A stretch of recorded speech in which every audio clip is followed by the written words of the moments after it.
Joining me now to talk about the impact of the sexual abuse allegations against Judge Kavanaugh in the midterm elections is JulieGrace Brufke, Capitol Hill reporter for The Hill. Welcome to the program. Thank you for having me. Let's talk about this. Dr. Ford has said she does want to testify, and we're waiting.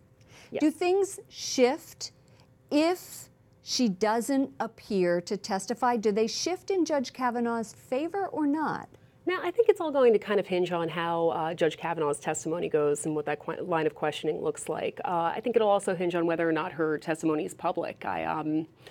If she goes out and there's kind of like a harsh rhetoric coming from Republicans, it could backfire on them in the long run. College-educated women are a key demographic in midterm elections. So how do you think that this controversy is resonating with female voters in the midterms? Have you had a chance to talk to them? No, we've seen with polling, Judge Kavanaugh's popularity has dipped. I think the same demographic that's kind of the center-right to independent voters, female suburban educated women that are kind of bothered by the Trump tweets, is a similar thing where it could prove to be problematic for them.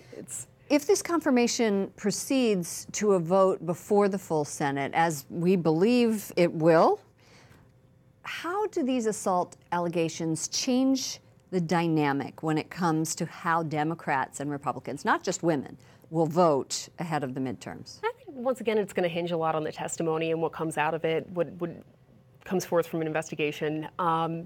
I think Senators Murkowski and Collins are probably the two to watch on whether or not he does get confirmed. I think ultimately, if the vote does happen, he probably will, but it's a lot will hinge on next week. Thank you so much for joining us, JulieGrace Brufke. We appreciate your time.